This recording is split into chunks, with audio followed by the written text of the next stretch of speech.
Hello, Monica. Grand Rising, my love. Oh my gosh, it's so good to see you. I know you So, too. I want to introduce you to everyone. I was introduced to you from Dodash. So, Dodash is a lady here on YouTube that she inspired me to start my channel. So, we did the little hashtag. I did a little hashtag. Thank you, Dodash. And then somehow you found me, or I found you, but she inspired you as well, right? Correct. So you started Two telling, weeks after you. and then we've been like right there with each other. Um, I really enjoyed your channel and everything that you have to say, and I also love that you're a life coach and an ex Jehovah's Witness and a new YouTuber. Right. It was so many synchronicities. It was like divine intervention. It was. So I just want to tell you thank you so much for being there for me. You've helped me quite a bit, and we've been able to talk about YouTube and just life in general because you know that every life coach needs a life coach. Right. And so thank you so much, Monica. But I wanted what I wanted to hear from you today is I want to hear about your story first of all, and then I want to go into how you left, how you were able to leave the religion, and then also what led you to life coaching? Okay, Okay. I just think that would be so cool to hear about. I'm gonna make sure my volume is up. There we go. All right, take it away. Tell us about Okay. your life. Okay. So, as far as my journey to the Jehovah's Witnesses, uh, my mom growing up with the stepdad that raised me, I guess one of his sisters was a Jehovah's Witness. And I remember them studying in the living room when I was really, really little. And so she never really got very involved with it at that time. But later on, after she left my stepdad, I was 12 going on 13. I remember I was just about to get into junior high, and that rite of passage and everything else. So they wound up breaking up, and then we moved into an apartment. We were living in San Diego at the time, at a little suburb out there called Lemon Grove. And so she moved out and met the telephone man who came and installed our phone. And then they wound up getting together, which was really, really difficult for me because I was at that transition in my life, not yet a child, but yet not a full teenager, and things that went on like that. Well, they wound up getting together and living together. And we could see like some problems starting, like because of his, we later found out that he was a narcissist and whatnot. But she reached out to the Jehovah's Witnesses again when I was in high school, I believe, or right about to graduate junior high. So I guess I would have been like 14 going on 15. And I believe the reason why she reached out was that she knew that the Jehovah's Witnesses wouldn't stand for them just living together, and they would have to get married. And she thought maybe that would help their relationship. And so we all started studying, and then we became part of the organization and everything, and attending meetings and whatnot. And so that went on for 5 years, but it didn't stop the abuse at home. In fact, it still continued to escalate. And, we were going out in service and doing everything we were supposed to do and all that. And even then, I still had lots of questions, about the Bible and the teachings and different things like that. So I was always asking questions. And, they didn't like that too much because I was like, How dare I was you? like, well, I don't understand this part. Like when, God says, let us make God in, let us make them in our image. I'm all, who's us? Who is he talking to? And then the whole Adam and Eve story, where they said that Cain and Abel got wives. I was like, well, who did they marry? And then the organization was like, oh, they married their sisters. I was like, that's incest. I go, that doesn't sound right to me. And then I go and read in Genesis, where it says that one of the brothers went to the land of Nod to get a wife. I was like, where'd all those people come from if it was just that? So I had too many questions, that they were like, well, sister, some things you just have to take on faith. We're not meant to know everything. I was like, but it's in the Bible, right? Right. So we did the whole conventions and things like that. I started driving, and I remember I got off work one time and I was hauling buns up to Escondido to go to a convention and stuff like that. And I just started to notice, like um when we would go to the meetings, we would all take up a whole row because we had a blended family because he had three younger children and then my mom had myself. I'm the oldest, and then my sister. So we would take a whole row in the congregation, and he always wanted to sit up front. But it started to not sit well with me inside because I felt like a hypocrite because of what was going on at home, Mhm. and then we come and sit in the meetings like we're this perfect, happy family. And I just felt like a hypocrite. Mhm. And so I started, talking to my mom, and we started talking. I was like, the elders have got to know what's going on, Mhm. because it No. was starting to get physical. Oh, okay. That was going to be my next question is like the abuse that you mentioned. What was it? Yeah. Yeah, so it started out as verbal Mhm. and, just crazy stuff and whatnot. And I think that's where my empathic skills developed, because you have to be able to read a room immediately to know if it's safe for you or what kind Yeah. of mood he was going to be in or whatever, so that Yeah. you didn't rock the boat, and Mhm. change that and whatever in the environment. And so I realized later on in life that's where that skill came into play, because Yeah. it's a self defense thing. But I Mhm. had talked to my mom, and so we were at home one day, and it was just her and I and my sister.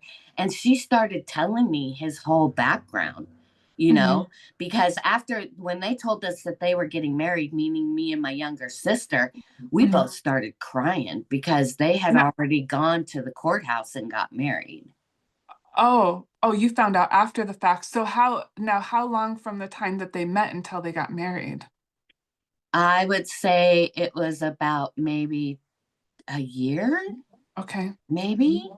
I Uh-huh. don't I don't really So recall, but they were they broken up. She had left him uh-huh. because of the abuse. Uh-huh. And so she had promised us, oh, it's just going to be us girls and we're going to be okay and Uh-huh. everything else. And then here he comes serenading her and, hiring mariachis to come sing with her, bringing her dozens of roses. And, she let him woo her back. And, there was something inside of me that said, this isn't going to work. It's just going to get worse, you Uh-huh. know? So So so when these two met, now they were both witnesses. Okay, your mom wasn't. nobody was a witness when Oh, they nobody. Okay, okay, that's why No, no. that's why I was So just after they got together, then they decided. then my mom decided because she could see that the relationship wasn't going the way that she wanted because she Right. Okay, wanted to okay. get married. And she knew from studying before with the witnesses that that's not allowed to just live together and sin. You're going to either have Right. to break up or get married. So I think that's why she reached out to the organization again, Okay. was as a sense almost of control of the relationship looking back on it, right? Okay. Okay. Yeah, So, she thought so. yeah. So, and it worked because, Mhm. that was the first thing when they started studying. They were like, and he would study on his own, and then we would all study together. And then they would have a study with us, because they do it Mhm. individually and whatnot. So they did eventually break up for a time. And then my mom, because that was her pattern. They would break Mhm. up and then we would, move. And that was the first time that she had broken up with him and moved, and we got our own place. And so then they sat us down after they got back together and told my sister and I that, they had gone to the courthouse and got married. And I was just like, yeah, that was the look on my face, like, oh, okay. And then just tears, just streaming down my face because I was like, wow, you just changed our whole life, because now we were moving back in with them and whatnot. So we wound up getting a different house. And so my mom, her master bedroom had a window that faced the front of the house. And then the door to come out of the house opened, and you could, her window was like right there. And so we had been in her bedroom, and he was gone out in field service, I believe, or something. And we had a back door where the carport was. And so my mom was telling me his background and his story and everything else like that, because I had been talking to her about my biological father and different things and finding out more information about that. But excuse me. So I was 14, 15, learning how to drive, right before I learned how to drive. And so she was like, why don't you go check the mail? And I was like, okay. Well, I didn't know that he had pulled up into the carport and was coming in the back door as I was going out the front door. And Mhm. so I yelled back to my mom in the window. I was like, he pisses me off, like that to my mom. And then I go out and check the mailbox, and I come back to the door, and Oh, he's standing at the screen door with that shivering lip, flared nostrils, and that's when I knew it was a sign that he was about to go off. So I go to come back in the door, and then my heart just stopped, because here we are face to face with only a screen door in between us. And, his big thing was like, who do you think you are? You're just a child. You're not grown. What are you talking about? And everything. And who pisses you off? And something inside me, Elle, I don't know, mhm.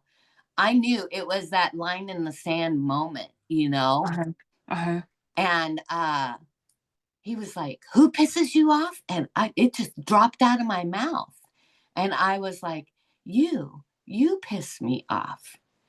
And so he came out the door at me, and he grabbed me by my arms and pushed me up against the side of the house, which had a huge pane window behind me. And all I can think of is, God, please don't let him put me through this window, you know? Oh, yeah. And so anyway, when I was younger, my mom used to go to a laundromat, and right next door was a karate studio. So Mhm. after we would help her load the laundry, we'd ask her, my sister and I, can we go next door to the karate studio? Because we were learning self-defense things by just Oh, watching, wow. right? As witnesses No, this was before we were before. little, Okay. when we were Okay. still with my stepdad who raised us. Yeah, so I had that background. And one of the Okay. techniques that they showed us was, if anyone ever grabbed you by your Okay. upper arms, Yeah. you just bring your arms up and like Uh-huh. that, and you'll break their grip. So that was my natural reaction. I did that. And he was going to the gym and working out, and he just thought he was just, da, da, da, da, da. And so that shocked him that I broke his grip.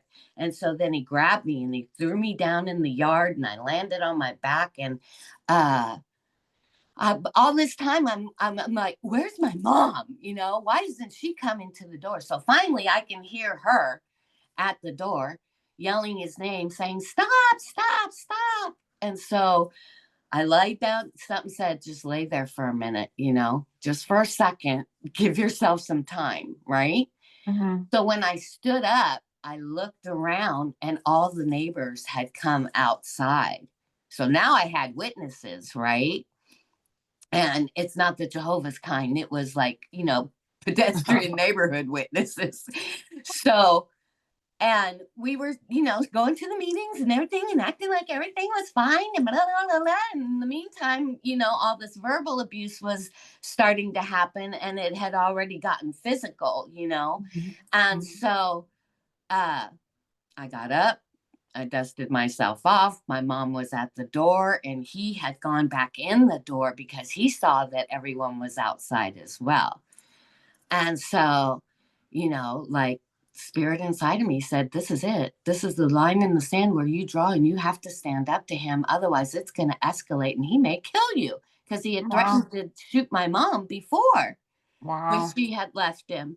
So, anyway, so I got back up to the door and I looked at my mom because she was standing on this side and he was standing there, lips still twitching and nose still flared and everything. And I grabbed the screen door and he was holding on to it like he wasn't going to let me in. And I was like, let me in the house. And he was like, I'm not letting you in this house. Da, da, da, da, da. And I looked at my mom and I was like, you better tell him to let me in the house. I said, because all these neighbors are watching now, right? Mm. And you Mm. can't hide what's going on in the house because now you've brought it outside. So we got witnesses. And I said, if you don't let me in this house, I will call the police. And I said, who do you think they're going to believe, me or you? He let me back in the house. And then I was, put on restriction. So I had to stay in my room every day when I came home from. But that took it to where I was like, I'm going to the elders. I'm sick of this. Mm. And something inside of me knew that at that moment when I stood up to him, that it was over for me in the abuse that he was going to give me because I Right. stood my ground, which was Yes. something that my mom never did for us. And so I went to the meeting and I talked. And it's so difficult because you got to talk to men about a man problem, right? We don't have female sisters that we can go to talk to that can. I mean, I was confiding in my friends and stuff in other congregations and whatnot. And I had a friend in that congregation. And so yeah, so they were like, yeah, there's nothing you can do because the elders are going to tell you that he's the head of the household and Mhm. there's nothing that they can do unless he comes to the elders and asks for help. I was like, oh, Mhm. well, that's never going to happen because his ego is too big. Mhm. So fast forward, I was starting to drive, and so I started going to different meetings because I just didn't want to participate in feeling like a hypocrite, right? And there's Mhm. nothing that you can do. Well, I'm not going to sit and play the facade of the happy family anymore. So I was at a meeting, and one of the parking lot attendants came up and said, your mom and your sister are out in the car and they need to see you immediately. So I looked at my friend that I was sitting next to. Thank goodness we were in the back row. And I looked Right. at my friend and I was like, I got to get my stuff. I got to go. Something has happened, right? So I got out to the car. Sure enough, what had happened while I was at another meeting, he had gotten into an argument with my mother over something about my sister and she was ironing and he had tipped over the ironing board, thrown the iron at her and picked up a wingtip chair and thrown it at her too Oh, wow. in their bedroom.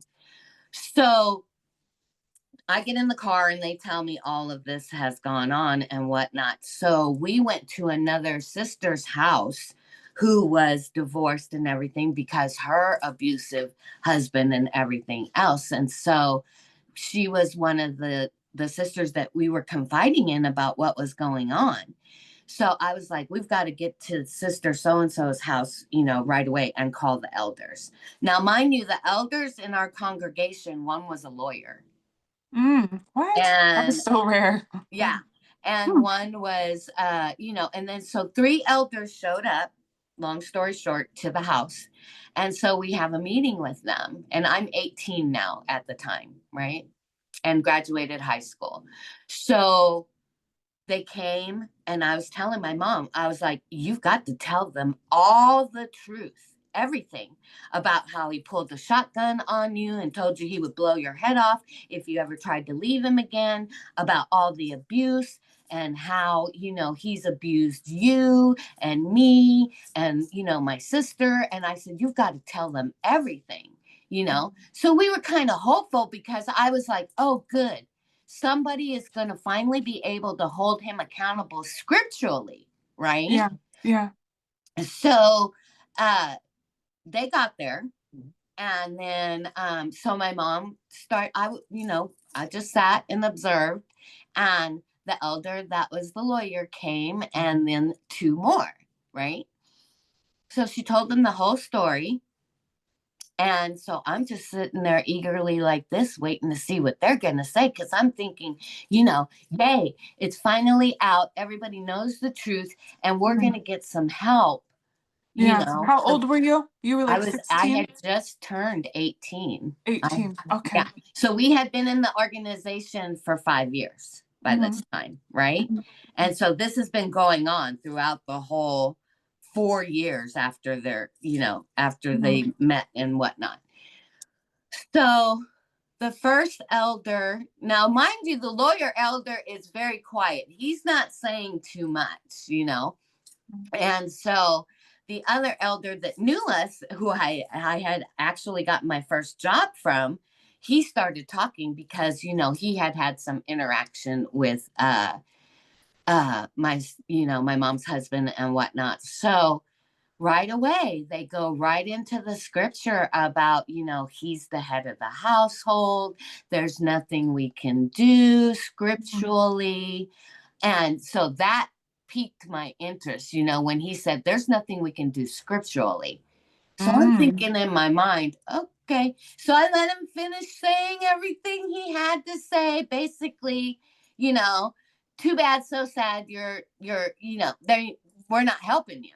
Basically. Okay. So I looked at my mom, and it was another one of those moments where it was like, this is it.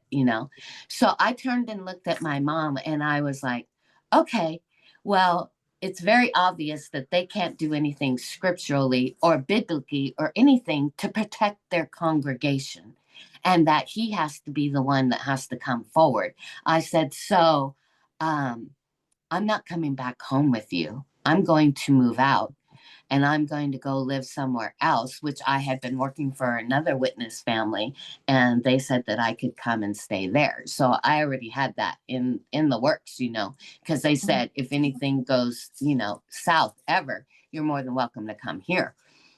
So I said, right in front of the elders, I said, I'm not going back to this organization. And I'm not going to stick around for me to watch him blow your head off. I said, because it's going to continue to escalate and it's going to get worse. And at that moment, I didn't realize it, but I was already being a life coach to my mom, you know? And I was like, why am I being the parent and telling you how to keep us safe? Yeah. So as soon as I told her that, immediately she starts crying because she realizes I'm not there to protect her anymore because I've already Mm. stood up to him and he stopped bothering me. So Mm. now he starts taking it out on my younger sister and my mother even more, right? Yeah. And so I turned and looked at the elders next. And I was like, okay, so I'm trying to wrap my mind around this. I said, because this is very confusing.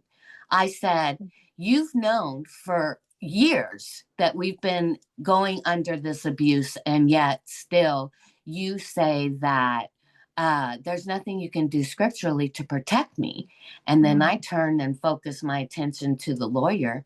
I said, so tell me how it is that you tell us to be in the world but not of it, yet I can pick up the phone right now and call the police and Mhm. have him arrested, but there's nothing you can do to protect us. Mhm. Wow.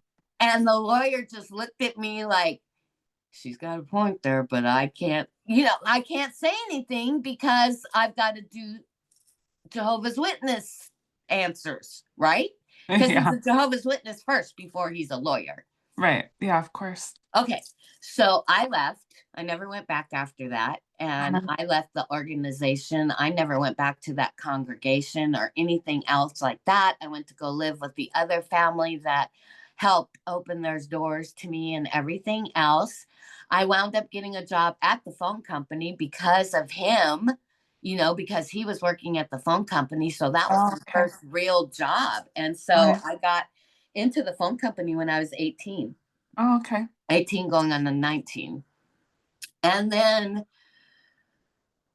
after I turned 19, I met a guy who was in the Marine Corps. And Mhm. so, So I, you never went back to meetings again?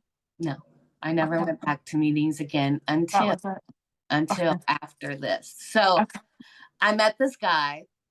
We got together, and I was still a virgin and everything else. So I was all new to everything. And he basically saw that as an opportunity, right? So Mm-hmm. we started dating and whatnot. And then things got intimate and whatever. And like 8 months later, I wound up pregnant. So, and I didn't want to accept it. I was like, oh, there's no way, there's no way. And my friend I was living with at the time, she was like, you got to get to the doctor because you have to have prenatal care. You're pregnant. And I'm like, no, no, I'm not pregnant. No, I can't be pregnant. No way. Right. Fast forward. Um, After I had my firstborn, then all the things set in. I was like, oh no, now I'm responsible for this other life. you Mhm. know and building a foundation, and part of that is building, all my Jehovah's Witness teachings started going off in my head, and I was like, well, maybe I can start going to some other church because I have to introduce him to spirituality some way. Because, my mind is still on, the programming of the Yeah, Jehovah's yeah, Witnesses and what. yeah. So, anyway, I had to go to my mom and contact my mom and tell her that I was pregnant, and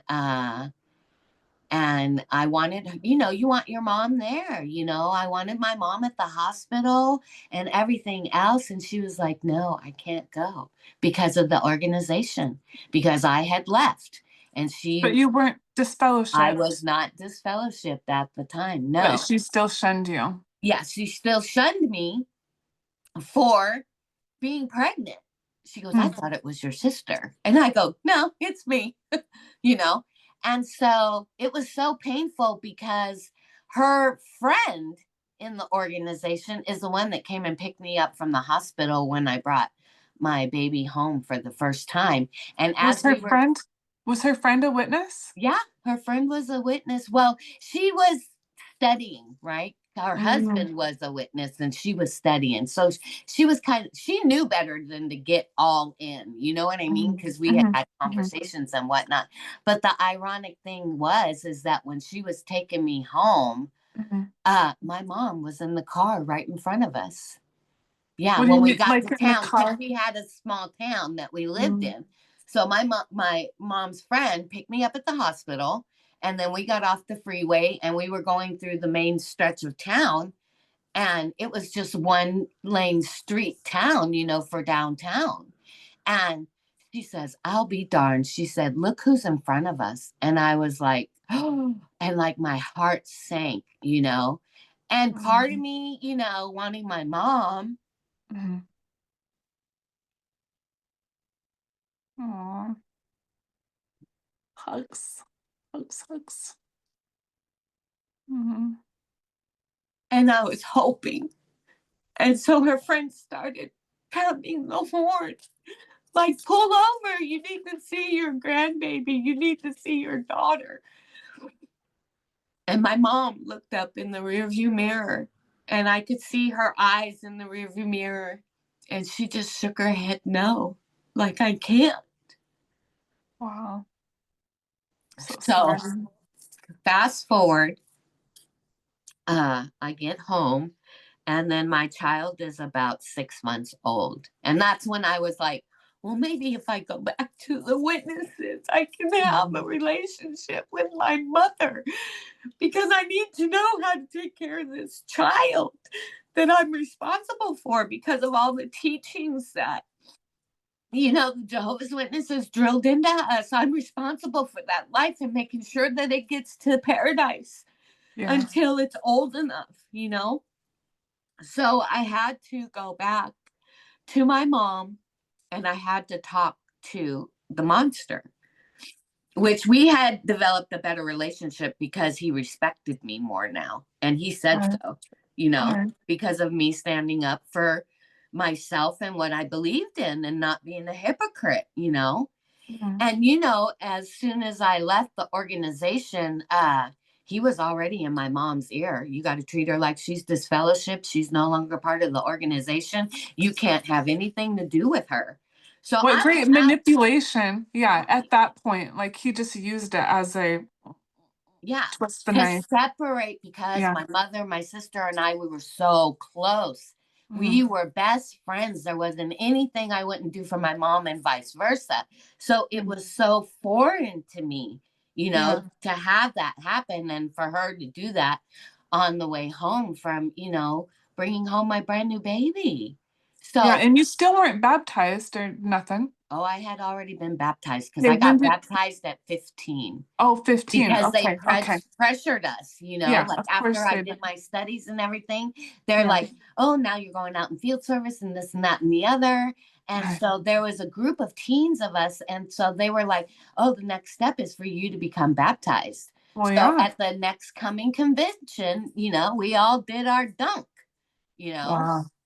And they Wow. were like, Wow. oh, you're going to feel this, that, and the third. And I was like, I didn't feel any different. Me But neither. anyway, Mhm. oh, did the organization's attitude change now that you're baptized, right? Right.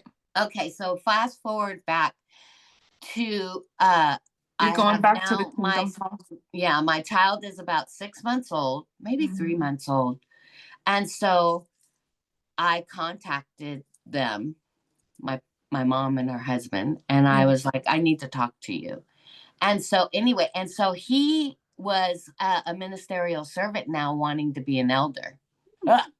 So anyway, so I go and I talk to him and I was like, look, I talked to both of them, because you can't have one meeting without the other. So I'm at their home and I'm telling them, I was like, look, I know enough about the studying and everything that I've done that I know I need to have some type of religion or spiritual teaching for him. So, what do you think would happen if I went back to the organization? Because I wanted that relationship with my mom, right? Mhm. Mhm. And so he said, well, I don't know. Let's go ahead and schedule a meeting with the elders. Same elders that came and met with us, when That couldn't help I you. left. Right. They couldn't help Mhm. me. But because he scheduled the meeting, the head of the household has reached out, right? So he goes with me to the meeting with the elder while my mom watches the baby, right? And so they go in and they start reading scripture and everything. And I was surprised because her husband actually stood up for me in everything because he was like, look, she left the organization first. She's already been pregnant Mhm. and she's already had the child. So Yeah. there's the only visibility of the sin, like that video that we watched the other day, the only Yeah. visibility of the sin is I have a physical child now. I'm not Mhm. pregnant. I have a physical child. And so the elders were like, well, she doesn't seem to have a repentant attitude. I was like, well, what Oh, the heck is a repentant attitude? what do you I have thought to by do? me just coming and humbling myself and telling you what happened and saying that I want to come back because I realize what happened and I realize I need to have God in my life or I need to have religion is what I thought at the time, right? Yeah. Yeah. And also we'll link I'll link that video below that Yeah, you're referring to. But because so many women had experienced that in all religion and organizations, right? We have no yes. position held in the church. Women don't have any position. You know, No. it's like all the men have all the authority. And that just never sat right with me. I was like, how can a man counsel a woman? You have no idea. Well, you may have an idea, but you have no connection to me emotionally, spiritually, or whatever. You're just the shepherd of the congregation, Mhm, right? mhm. So they said, we're going to disfellowship you publicly. So at the next meeting, we need you to be there in front of my old congregation. Sorry, my alarm was going off. Are you there? Yeah. Okay. Uh, so they said, we need you to come to the next meeting, which was my original congregation that I went to. And basically, we're going to tell them that we're disfellowshipping you and why. And I was like, What do you mean? Why? because they said I didn't have a repentant attitude for my sins. Okay, so now when they made this announcement, they okay, go ahead. You tell Yeah. me. Okay. So I don't really remember all the details because I think I blocked a lot of stuff out because, that's how our brain works. We block trauma that doesn't serve us anymore, right? Yeah. Because that was when my whole life took a turn. I thought my life took a turn whenever I had my first child, but it really took a turn when God rejected me, right? Mm-hmm. Because Mm-hmm. that's what I Mm-hmm. felt like. Mm-hmm. Because it wasn't sitting right in my spirit. I was like, what do you mean? Like, me just coming forward and telling you my story and what I've done to three men, fourth, Mm-hmm. if you include my mom's husband, Okay. you know? And it was like, what do you mean I have no repentant attitude? And then, of course, they read all the scriptures, about if your brother falls away, then you have to stone them and treat them like Oh, a leper and all that stuff. And I God. said, well, what about because I was always asking questions. I said, what about the scripture about the prodigal son? When he Oh. returned back home, he was celebrated and welcomed with open arms. I thought that's what you guys would do for me. Mm-hmm. No, Mm-hmm. we can't because we have to make an example out of you because you have visible sin, Oh, right? wow. Because you got a Visible baby. sin. Yeah, I yeah. didn't realize that was the term and that Mm-hmm. wasn't what they're saying, but I realize now after becoming an adult, becoming grown and whatever, I was like, oh, because you can see the product of what I did, right? But Right. all you guys that are all in the congregation, all the elders, children, and everything else that were sneaking around and meeting up and making out in the park and all this other stuff and having sex and they're the elders' kids and all that stuff, that's not visible sin. Right. So it's okay. So it's okay, right? Right when you have really need the support, you need the help, you need your Exactly. family.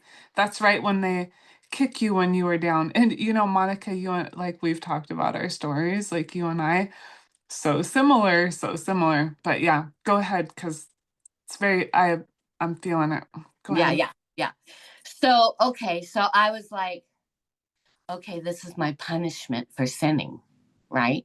This is my punishment for getting pregnant and bringing a child into the world because we didn't believe in abortions. There was no way and his biological father didn't believe in that either because he was strict Catholic. And once he found out that it was a boy, oh, that was his firstborn boy in an Italian Catholic family, that I, was it.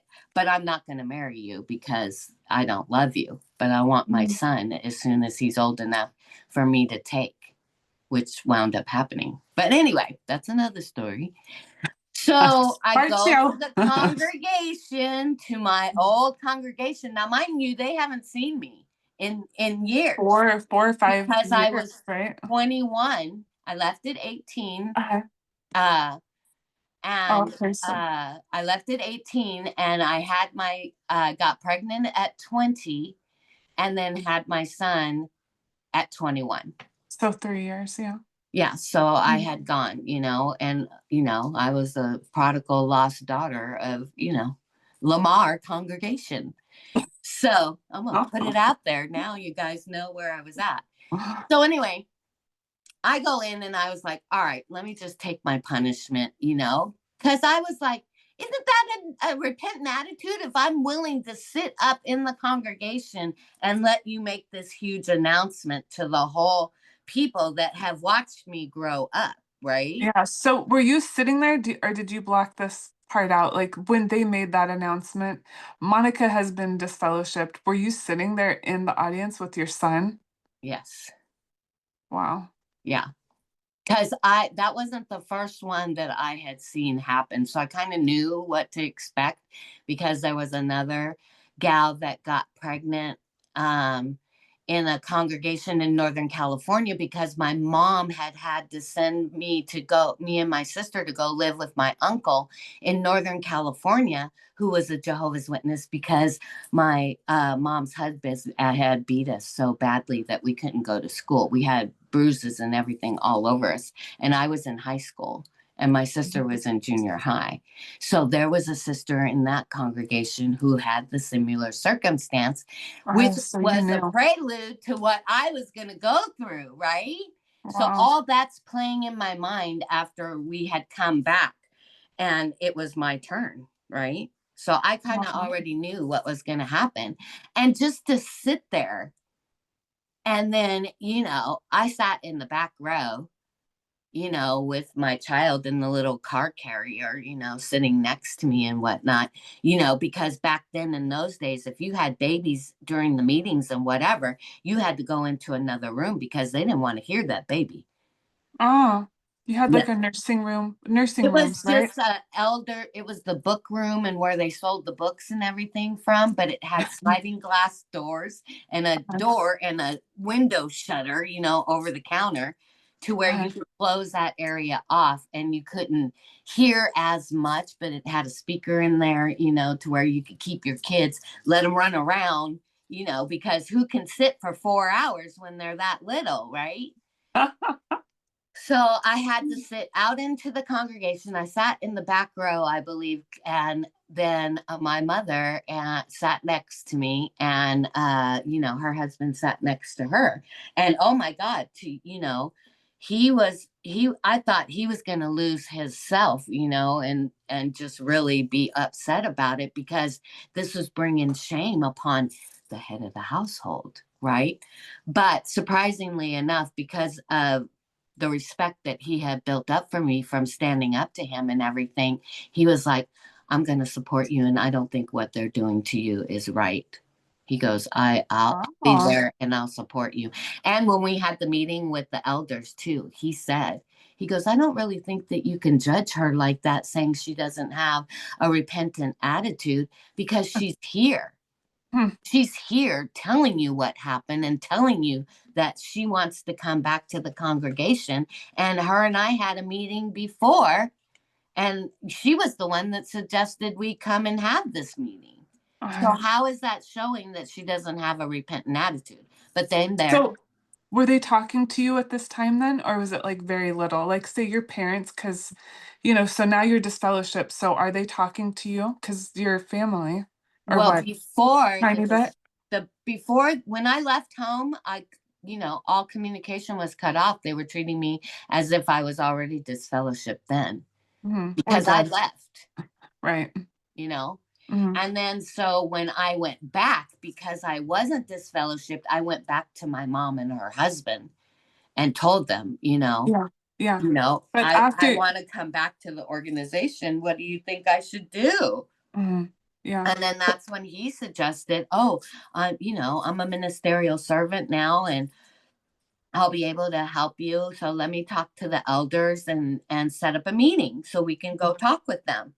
And right. then that's at the meeting when they said, we don't think you have a repentant heart. Yeah, And I'm yeah. like, and you know me, another question. How can you tell my heart? Only God can judge my heart. How are Oh, you because judging my I heart? think they must have said a prayer or something. Mm-hmm. So here That's we what are they at say. the We have meeting. to pray. We're at this fellowship meeting time, Okay. right? So they go through the whole thing, and I'm like, oh man, because I know it's coming. And everybody's looking at me because this is the first meeting I've gone to since I left, right? Right. And so when Wow. I waited to come, they told me, they were like, don't come in until after the meeting has already started because we don't want you fellowshipping with anyone, right? Because Wow. as soon as I would have walked in the door with baby in tow, everybody would have been like, "Oh my God, Sister Monica, how have you been? Where are you at?" Because they wouldn't have known if I was married, got married, or Right. whatever Right. happened. So they didn't want me talking about nothing to the congregation. Mhm. Mhm. So I came in late. I waited until after the singing was done, and I sat through that whole meeting. And I mean, people, how small congregation, man, and everybody to my left and to my right sent the telegram all the way to the front with the, Monica's in the back. Monica's in the back. What's going on? What's going to happen? Because all of a sudden I pop up after the meeting has With already the baby. started with Hmm. baby plus my mom plus her husband, right? So then they get up, and I think I just kind of like, I remember, how you get sparkles right before you're going to pass out, Yeah. and you see sparkles or whatever. I remember that sensation coming over me like, I'm going to pass out. And I was like, no, I need to stay present, just breathe. So I'm doing breathing exercises back in the back row because I know when they get up for the announcements at the end, that's when my hammer is gonna slam down, and the shunning shall begin, you know. Wow. And then let's sing a song. So so yeah, so they get up and they say, we have some announcements to make, Sister Monica has come. There's been some situations I'm sure you can see. And so the What? No, no, elderly, no. Wait a second. They said, I'm sure you could see. yeah, the They situation, really said that. yeah, as far as I remember, you know. So anyway, and so we've had meetings with her and brother, and his last name that was my mother's husband, and da da da da da. And we've had meetings, but unfortunately, we're going to have to disfellowship her. So therefore, then they go into, reading the scriptures on how you have to, what disfellowshipping is and how you should treat them and shun them and treat them like a leper. And, in the old days, they stoned you for this stuff and that, that, that, that, that. And that's the exact look I had on my face, like, how is this God? Because when my friend who shared the video that I shared with you yesterday, when she Mm-hmm. was talking about the video on her TikTok, she made the most powerful statement. And I commented on that. She said, the church is supposed to be the hospital for the spiritual where they come for healing. I just got the chills because I I just know. heard that at church last weekend.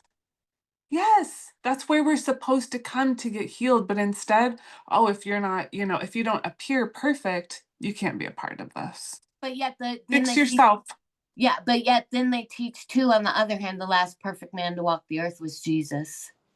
So how you're so contradictory. It's confusing as It hell. is. It was. So after that meeting, no more talking with my mom. You know, that relationship has severed again. I've lost all the spiritual support that I was looking for. And so I never went back. I left. What? Oh, you left again. So you didn't go through with like the shunning and just kind of showing up No, and because I knew what was ahead. And I was like, why am I going to put myself through that when uh God is telling me in my heart it's not right? oh wow. You know, Hmm. that here it is, yet another thing against women, against, Uh, you know, the female spirit and whatnot. right. Because if you were a man and you had gotten somebody pregnant, there would be no visible sin, then As that might long be as there fine. was no evidence in the congregation, you know, Because come to find out, after I got disfellowship, the couple that lived around the corner, she was having an affair with a woman and Oh, wound up leaving. She didn't give them the opportunity to disfellowship her. And I was like, and then come to find out that her brother-in-law and sister-in-law, they were having affairs. Everybody was sleeping with everybody in the congregation. wow. So anyway, so I left. I Okay. was like, I'm not going to stick around for this. And I went and got therapy, you know, Oh, like a couple oh, years. how, Yeah, a year later after processing it. So I went and found a therapist. I interviewed a lot of therapists because most of them were men. And uh, so, I was praying. I was like, I need a female. I need a female who is spiritually connected that can understand what I've been through up to this point. yeah, yeah. And by this time, my son is, already started, like pre kindergarten or whatever. And so he's little. So he's in school and I'm working for the phone company and everything. And so I used those benefits and I went and found a therapist. I love her. She's Mhm. retired now. But I went off and on because Mhm. I wasn't able to come through with all of my truth and be totally honest with her. So I Mhm. would go and I'd feel a little bit better, and then I would pull back. Uh, And then, stuff would come up, and then I'd schedule another appointment, like a year later, and I would go and deal with some more stuff and then be like, I apologize. I wasn't being totally authentic and true the first time around because we were taught that as Jehovah's Witnesses. We don't want you to see our sin. We don't want to take accountability for our sin because if you do, you're punished for yeah, it. yeah. And she still kept on loving you and accepted you back to talk to you. That's so awesome. Yeah, yeah. So anyway, so then that's when I found out Mhm. about life coaching No because way. So what year was this? My this goodness. was when I was, well, mind you, Okay. all throughout my growing up, I had abilities when I was Mhm. younger. Mhm. This was before caller ID and everything else. And when I was in elementary school and she was with my first, stepdad who raised me, who was beautiful. He was the most amazing man I've ever met in my entire life that, Mm. loved us and everything else. So, my aunt moved into the apartments. We lived upstairs, and my aunt moved into the apartment that was across, her door faced our door at the top of the stairs. Well, this was before caller ID and everything else, right? So the phone in the kitchen rang, and my mom was there. I was pouring me a glass of milk, and I said, "Oh, that's Aunt Paula." And I just picked up the phone, and I was like, "Hey, Aunt Paula, how are you?" And she was like, "How did you know it was me?" I was like, "I don't know. I just knew." And so, anyway, so my mom took the phone out of my hand, told my aunt on the other, and I'm sure my aunt was like, how the heck did she know it was me? And, blah, blah, blah, blah, and she was like, hold on a moment. So she put the phone to her chest and Uh, she looked at me and she said, don't ever do that again because people will not understand and they huh. will do bad things to you if they know that you have that gift. So I shut it down right away. I was like 11, 10 Uh, maybe. uh, So fast forward, now I'm in therapy after I've left, the organization, and I am like 25, right? When I finally get in there, right? And I'm telling yeah. her everything that's going on and da da da da da. And it was at that time that I was engaged to a guy to get married, right? And so I was like, hey, I need this therapy because I'm engaged. I want to get married. And, I'm only going to do this once because I only believe in getting married once. So I want to make sure that what I'm bringing to the table is 100%, right? And that I'm not coming to the table with a bunch of baggage from my past and the abuse and stuff that I suffered in the past. And Mhm. so during those visits and Mhm. whatnot, she says to me, have you ever thought about being, like because she was a LCSW, licensed clinical social worker. She wasn't Okay. a psychotherapist. She couldn't prescribe drugs, which I Right. loved about Yeah. it. And so once she did my diagnosis, she goes, I can either refer you out for medication Mhm. or, and I go, or what? I said, because you know I'm more about the or what. So what's the or what? And she says, or we can deal with it, you know. And I said, well, you've known me for years, you know, me coming back and forth for 3 years. I said, you know, I'm all about getting to the root cause and treating that. And then that will alleviate the problem. And then that's when I got diagnosed with manic depression. Mm. And I didn't know that manic and depression were two different things until you said something about it, you know, and I was like, oh, those are all, there's three different conditions I was diagnosed with, you know?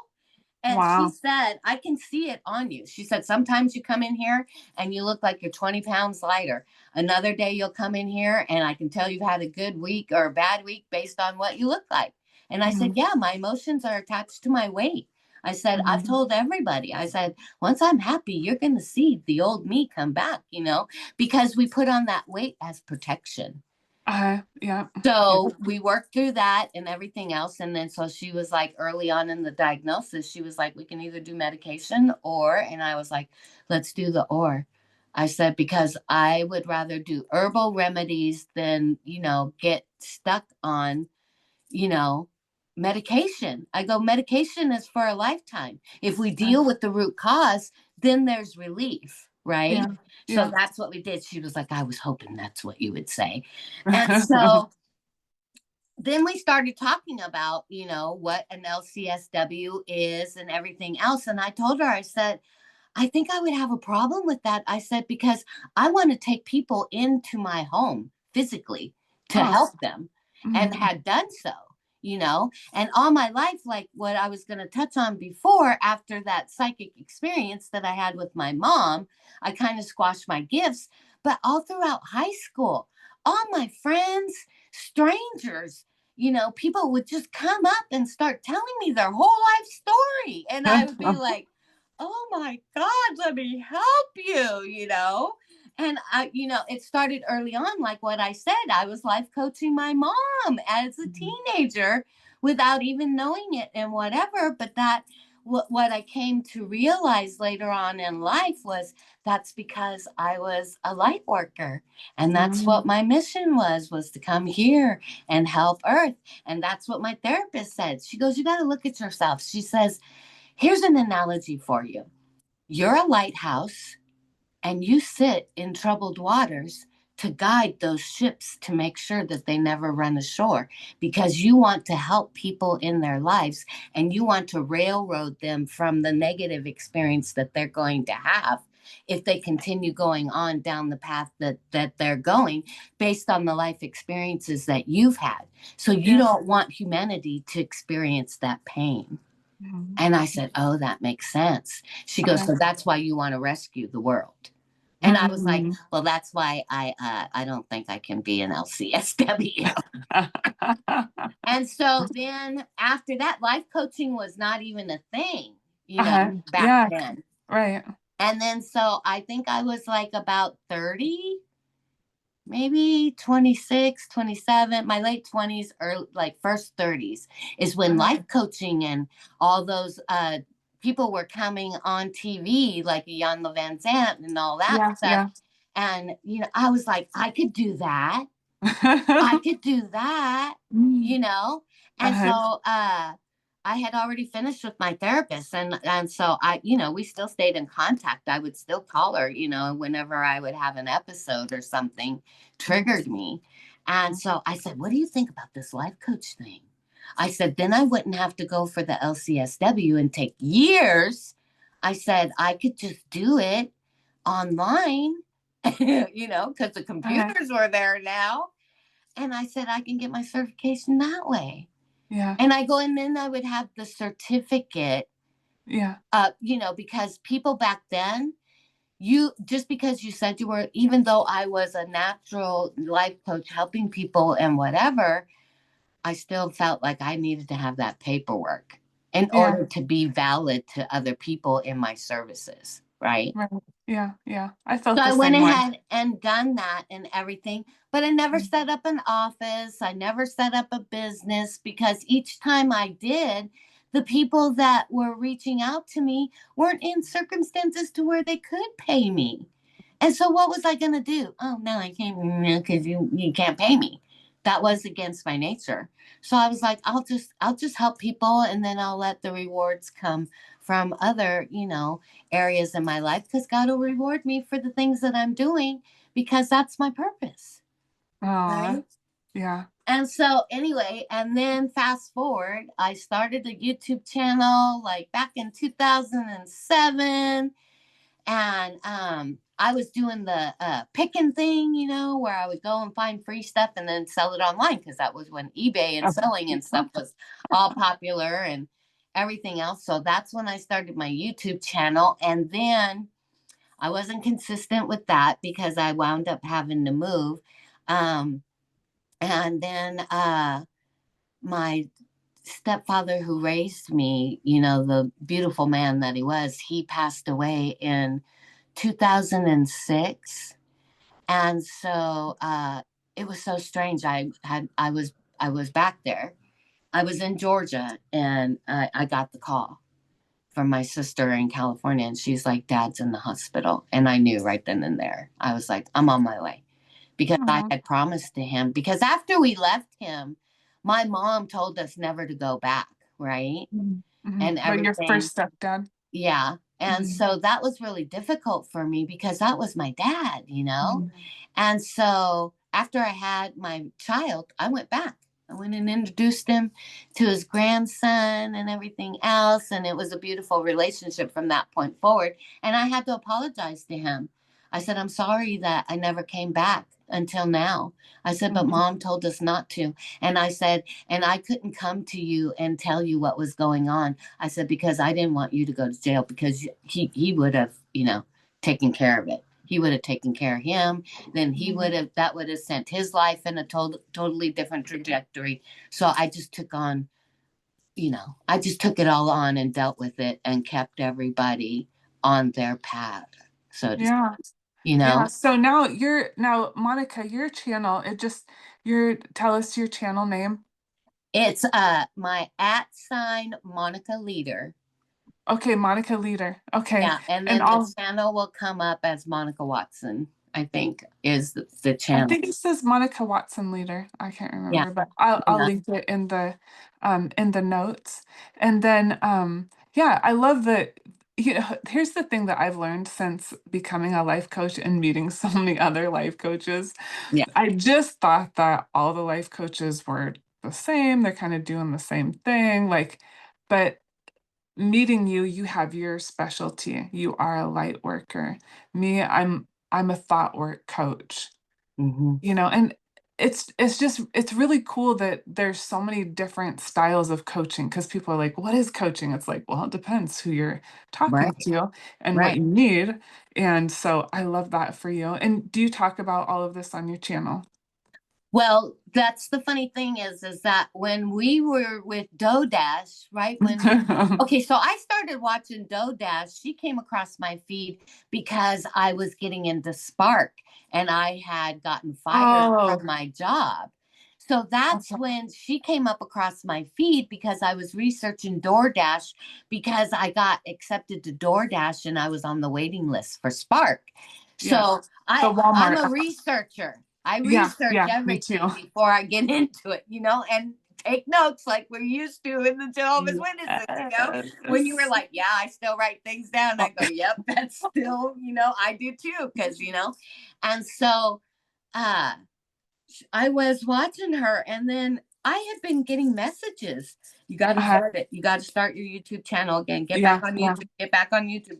And I was putting it off and putting it off and putting it off. And this was December of 23 Okay. because Spirit had started talking to me during the pandemic because we moved back to the Pacific Northwest during the pandemic. And it was Uh-huh. like, oh, now that you're on lockdown, now would be the perfect time for you to, get out there and start. I was like, no, I'm not ready because I had to heal myself Uh-huh.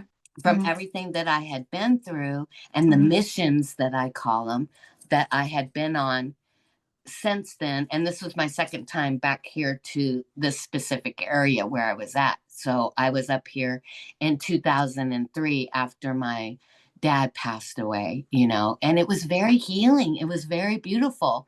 And so right when the pandemic hit, Spirit was like, you got to get back to the PNW. Remember how healing that was for you? Because Mhm. I'm safe.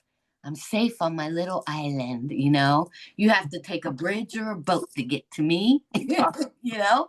And it's just Or the beautiful internet. here. Mhm. Yeah, exactly. And so anyway, so then it's like synchronicities, little Yeah. pebbles that are left for you that leads you down the path, one thing to the other. And so Mhm. then DoorDash was like, came up on my feed and I was watching her and I thought she was hilarious. We got the order, and I was like, yay, make it fun, Uh-huh. at least, even because I wanted something to where I didn't have to interact with people or have a boss, right? Okay. And so, Mhm. because I was still healing, Mhm. and it was like I was vulnerable and I could not open myself up to public energy anymore, right? Mhm. If that makes sense. Mhm. So, anyway, so then DoorDash comes and I've been getting, I mean, back to back to back to back that whole month of September. From July to September, you've got to do your YouTube channel again. And I was like, yeah, but I got monetized before and I wasn't consistent and it wasn't what I really want. Do it, just do it. And then she comes on and she was like, if you're an elder or you need to get your ass on YouTube and start Or was sharing it? your story. And Yeah. so I went back and she was like, I got 60,000 views and I'm about to get monetized. I was like, well, what did she talk about to get 60,000 views? So I went back and I watched it and she was talking about how she quit and can't work a corporate job. And I was like, that's what I'll talk about. So my first couple of videos was talking to her. My first video was DoDash made me do it. I'm starting my YouTube channel. I'm taking heed because she's not the first message that I got. So I'm gonna start my YouTube channel. I don't know what I'm gonna talk about yet, but thank you, DoDash and everything else. So I was tagging her in the videos, right? Uh-huh. And then Uh-huh. I made the second video and I was like, thank you so much. And I was like, oh, I can talk about all the different tips and tricks that I know, like getting coffee for 55 cents from Starbucks. So I was like, hey, did you know you What? can get Starbucks coffee for 55 cents? And it was, because when I tell my friends, they're like, no. And I'm like, yeah, all you got to do is take it in and ask for a refill. But it can't be on the specialty coffees because then they'll charge you more, right? So Oh I was my like, you can get gosh. refills for 55 cents. And then the barista guy at night, he told me, he was like, you can even get a refill for free if you get you a Starbucks card. And I was like, oh, that's even Oh. better. But he said, I go, okay, so how does that work? So he explained it to me. And, because I would just go in and get the coffee of the day. And in Mhm. the summer, I love the iced coffee. So if I could get it for 55 cents, every day, I was getting a refill every day, 55 cents, and it's the trend day. Oh my Never remember God. the larger size that they had. And Oh, I was like like, the can I get a super Trente gulp. refill? They're like, sure Yeah. can. And before that, I had learned it before the pandemic, right? Uh-huh. And yeah, that was when you could take in your own cup and then they would do it. Oh, okay. So now I was Uh-huh. like, I didn't know how it worked because I remember from when I did it before that you had to bring in the cup that you had. So I was bringing in the same cup. And I was like, I just need a refill, coffee of the day. I said, medium roast with, sweet cream. That's it. And easy ice. And so she would refill it. Well, I didn't know, but they were throwing the old cup away and giving me a new cup every time. So I was like, okay, whatever works, health reasons or whatever. And then the Okay, third, so Oh, go ahead. The third video I did was protecting DoDash because everybody was on her about sharing her numbers and sharing what she was doing and talking about her money and whatever. And I was like, you can't tell people not to do their purpose. That's her Mm, purpose. Who are mm, you to tell her what she should share and not share? So I mm. tagged her thinking, hopefully she'll see that one too. So then that was when she was talking about, y'all, my video is at 40,000 views. And I was like, what the heck is she talking about for 40,000 views? And that's when I went and watched the one where she said she was talking about how she can't work a corporate 9 to 5. And Uh, so I did a video there in my car while I was waiting after I did Spark for that day. And I talked about my micromanaging last job and how corporate America doesn't set you up for success. They set you up for failure. And it's not the company necessarily that's at fault, it's the management. And then I put up there, I quit at 59, no more 9 to 5 rat race for me, and so that's what took off. So that video is at almost 60,000 views. And so I did another one and I got, uh, I was like, oh, update. Cause then it was like, okay, well, now, cause I was watching other new YouTubers and they were like, okay, you've explained to us that you got out of the rat race. Now you need to tell us how you did it, right? yeah, So yeah. then I started talking about how I set my life up to where I had no bills and everything else. And then so I talked about that and that got thousands of views. And then I told my story. I quit my job at 59. I kept the titles consistent. And I was doing every other day Uh, because I wanted to give the videos time to get out and see what happens, and see what they do. So, anyway, so then that those three were taking off thousands of views and everything else. Then I told my story a little bit about growing up. I didn't give details and everything else. And then that's when I found your channel mhm. because you came up, I guess, into my feed because I had mentioned in my video that I was a Jehovah's Witness. And so How, the algorithm how was like, oh, you're a funny. Jehovah's Witness and you follow DoorDash. Well, here, let's give you all these other new YouTubers and the Yeah, subject matter that they're talking about. And that's how I came across you. And yeah. then Midlife Anti-Crisis. She saw my video that I was ranting and raving, and I was like, women, we've got all these jobs. We're a wife, we're a nurse, we're a mother, we're this, we're that, and everything else. And there's no pay for that, you know but yet you want me to go out and get a 9 to 5 and then I got to pay childcare and all this stuff and whatever. And it resonated with her. And then she talked about my video on her channel and all of her viewers came over and I guess watched and signed up for my subscribers. So man, I was on my way to my 4,000 watch hours and my, you know, monetization. So then I hit the monetization and then this guy came up into my comments because people were giving me suggestions and they were like, because I was like, I can't talk about this subject for the life of my channel, Ever. right? Yeah, It's yeah. got to go somewhere. And then so Midlife Crisis and we had exchanged Facebook. So we got on a Facebook call like you and I did that time. And Mhm. so I was talking with her, and this was right before the holidays. And I was like, I don't know where I'm going to take this channel because I've already talked about everything that I can talk about.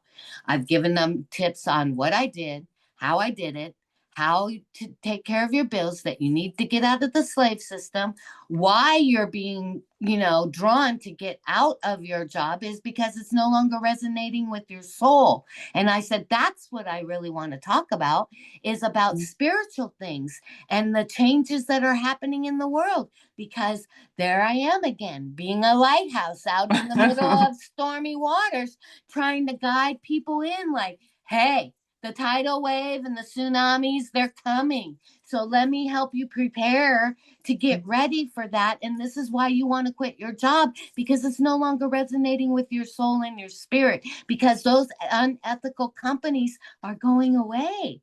they're going to Mhm. be done with.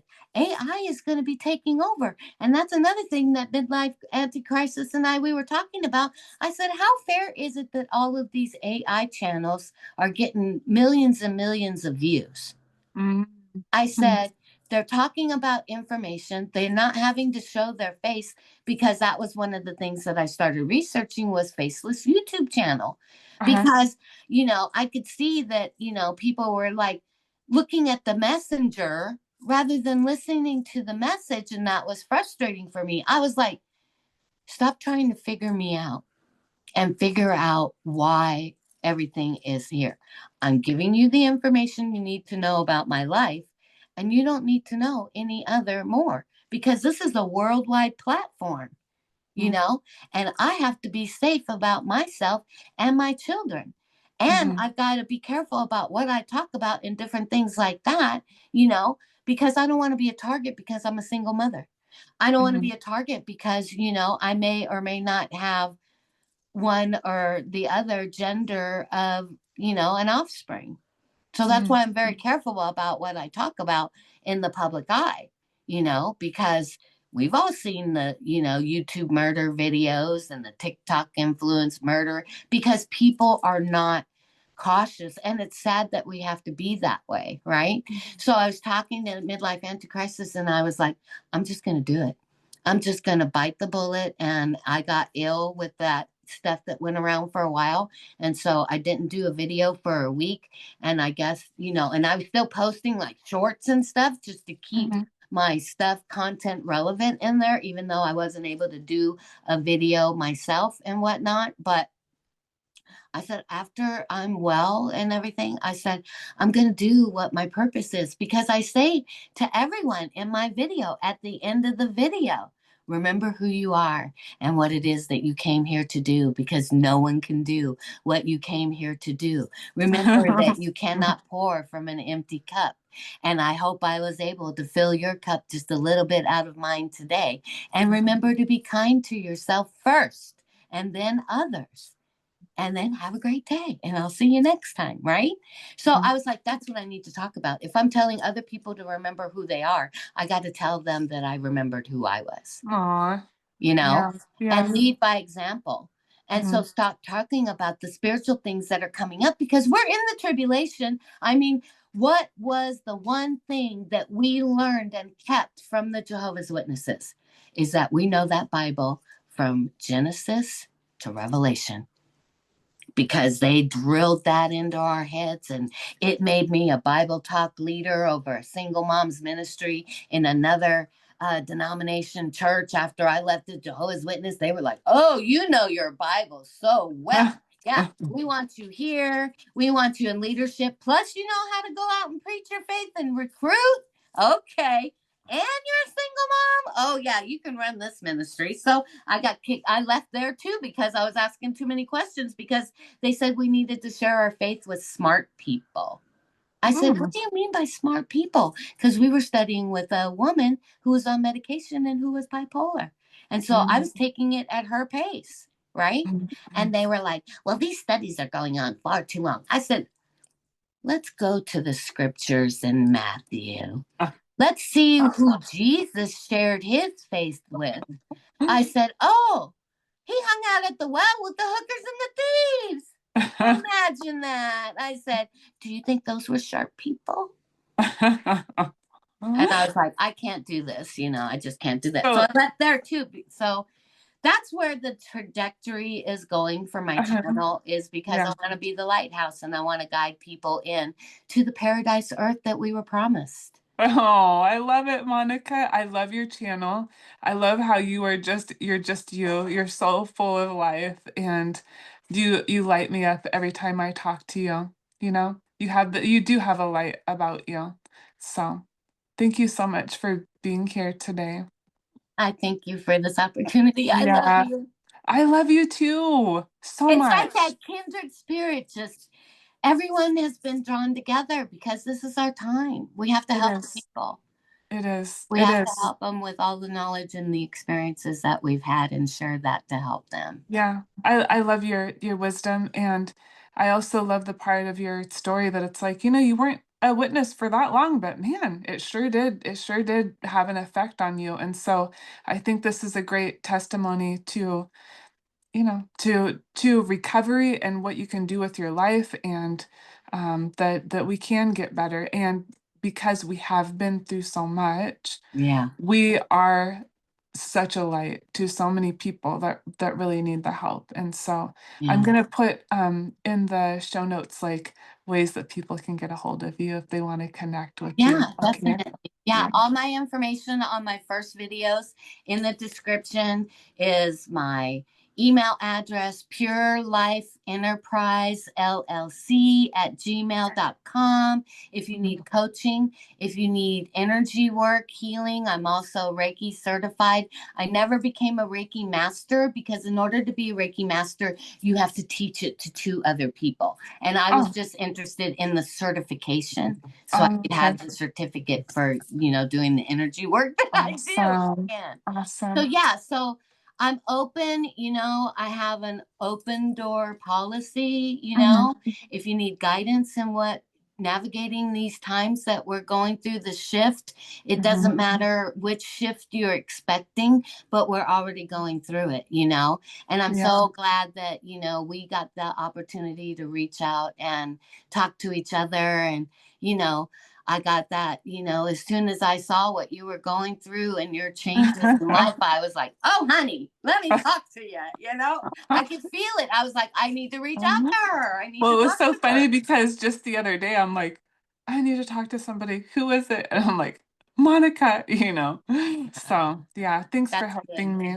You're Yeah, very I welcome. appreciate you so much. You're very welcome. Because as we share our light with others, then they can pay it forward. And all of our needs will be taken care of if we're doing our work and our Yeah, purpose, living our life on purpose. yeah. We're changing the world. One person at a time. All right. Love you, All right. girlfriend. Love you too. Thank Thank you. you. And I hope to see you again soon. I'm going to go watch your Armageddon video now. Oh my gosh, me too. Yeah.